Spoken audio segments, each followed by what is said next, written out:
Olá, no último vídeo nós conversamos um pouco a respeito do o que fazer para o amor dar certo.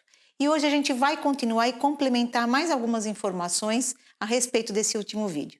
Se você não assistiu, veja aqui o link na descrição e você pode acompanhar para entender como fazer para o amor dar certo. Eu sou a Silvia, do Eu Sem Fronteiras, e nós vamos continuar falando sobre o que fazer para que o amor dê certo, segundo a visão sistêmica.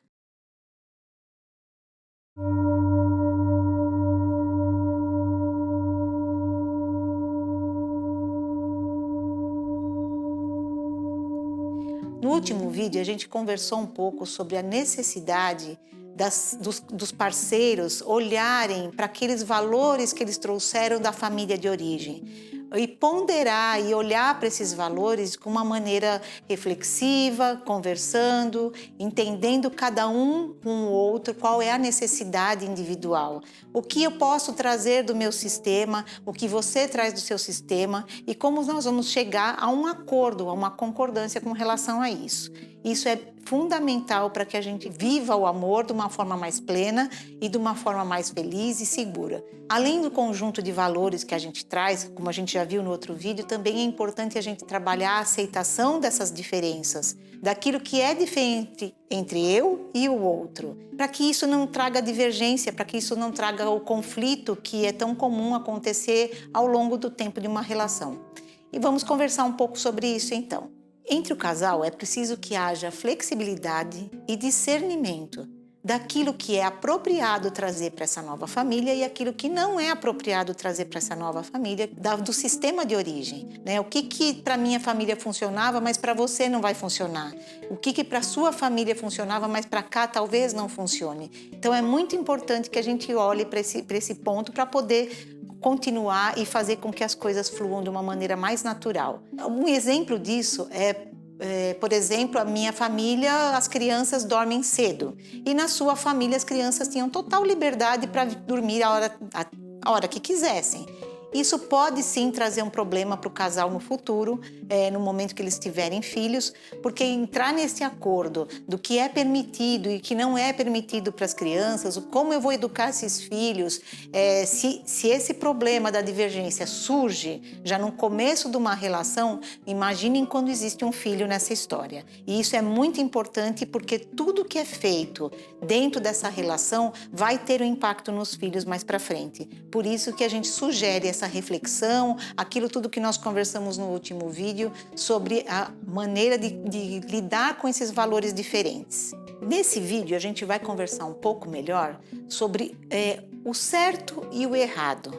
Como eu posso saber se os meus valores são os certos e se os dele ou dela são os certos? A tendência da gente achar que tudo que nós trazemos é o correto. Então, como a gente consegue avaliar isso? Bert Hellinger falava sobre a boa consciência. É um assunto complexo, mas a gente vai falar um pouco mais também num outro vídeo e é importante que a gente entenda o que é a boa consciência. Boa consciência é aquilo que a gente faz baseado naquilo que a gente já trouxe dos valores. O que era certo para minha família é aquilo que para mim é a boa consciência. Por quê? A gente pratica a boa consciência para continuar participando e pertencendo ao nosso sistema de origem. Se a gente não age dessa forma, nós nos sentimos culpados. A gente se sente fora do nosso grupo. E isso traz uma melancolia, uma questão para nós que inconsciente, tá, gente? Isso é importante a gente entender que a boa consciência, ela atua em nós de forma inconsciente. Então, toda vez que eu nego, ou que eu tento mudar, ou que eu troco algum valor que eu trouxe da minha família de origem, nessa nova relação que eu criei, a tendência de eu me sentir culpado e não pertencendo a esse sistema de origem é grande. E isso começa a trazer problemas, porque a tendência é de que cada um queira impor aquilo que trouxe de sua família. A boa consciência faz parte da nossa consciência pessoal, que também vai ser o assunto de um próximo vídeo que nós vamos falar sobre as 3 consciências que foram estudadas pela constelação familiar por Bert Hellinger. A boa consciência é, na verdade, eu agir como eu sempre agi, é não mudar. É eu permanecer naqueles padrões para que eu garanta que eu sou ainda daquela família. Então vocês imaginem quando você junta com uma outra pessoa e você tem internamente, inconscientemente, o desejo de trazer essa informação. E o outro também. Então, se não houver uma consciência, um reconhecimento desses valores, daquilo que para mim é certo e do que para você é certo, a tendência de começar a existir conflito é muito grande. Então, a boa consciência, ela trabalha com a culpa. Quando eu não ajo da forma como a minha família agia diante de uma determinada situação, a tendência de eu me sentir culpada é grande.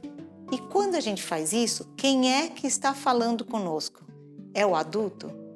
Não, é a criança, é a nossa criança birrenta que quer manter aquilo de medo de que seja expulsa daquele sistema, que seja excluída daquele sistema. Então ela vai manter essa boa consciência para continuar pertencendo, para ser a criança que faz tudo direitinho como o sistema mandava. E isso que é a boa consciência. É meio contraditório, porque até a gente tem a tendência de entender que essa boa consciência é uma ética, alguma coisa correta. Mas é o correto para quem? Para nós e para o outro. Isso é correto? A gente vê muito isso em outras culturas, nas religiões, nas diferenças entre os povos.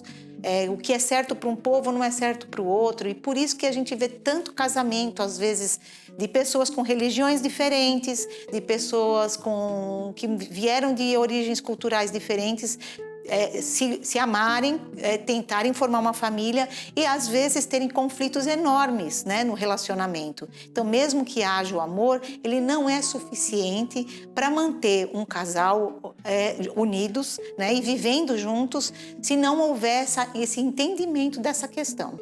É importante a gente lembrar que a lei do pertencimento é uma das principais leis dentro da constelação, né, do pensamento sistêmico, porque é a partir do pertencimento que nós nos sentimos existentes, incluídos em algum lugar. E é por isso que isso parece uma coisa tão simples, né? Conversar com o outro, entender o outro, mas isso atua dentro de nós de forma inconsciente.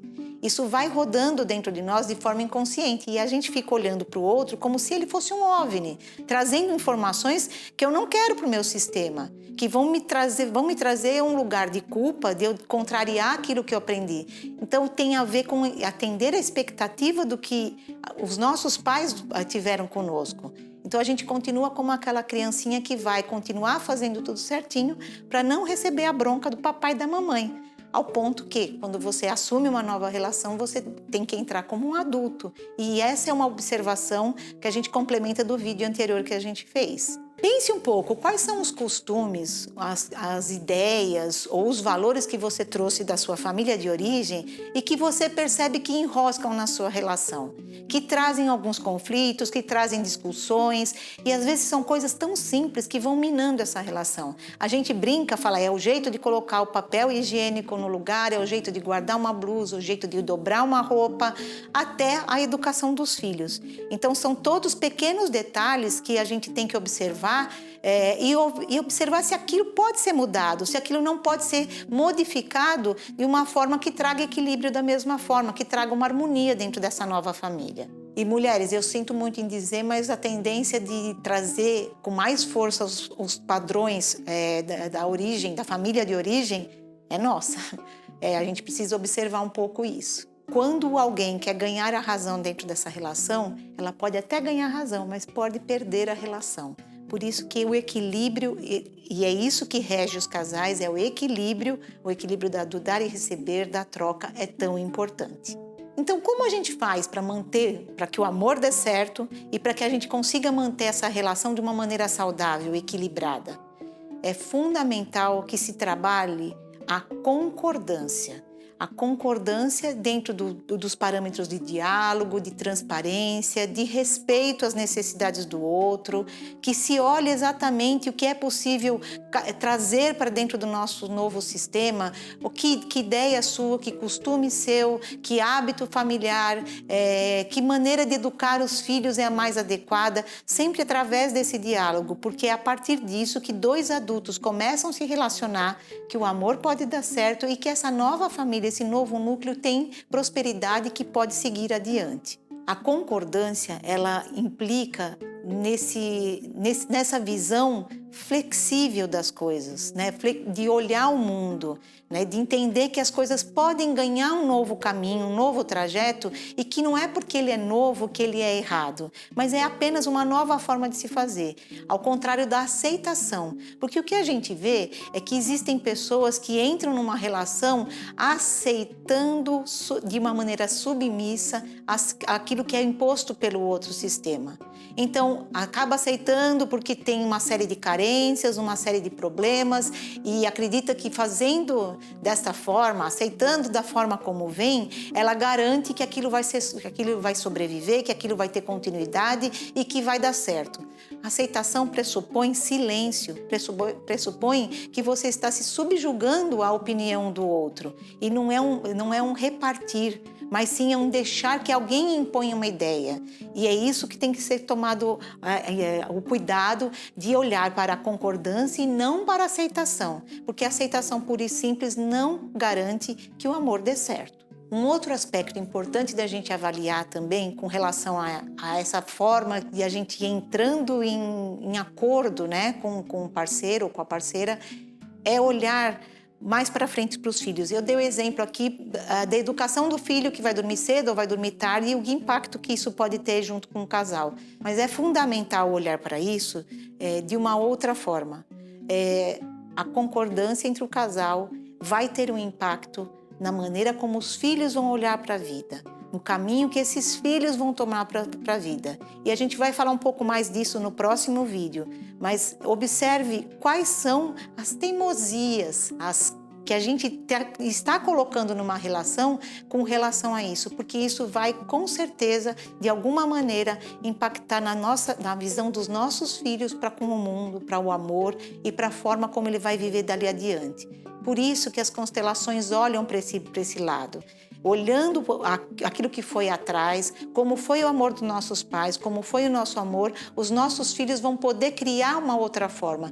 Por isso a importância desse diálogo, dessa transparência, na coordenação disso tudo, entrando numa relação como adulto e não como criança. Então é isso por hoje, inscreva-se no canal, acompanhe os nossos conteúdos e se você não assistiu o vídeo anterior, assista para falar um pouquinho mais, para entender um pouco mais como o amor pode dar certo. Tem outras dicas lá também. Obrigada e até mais!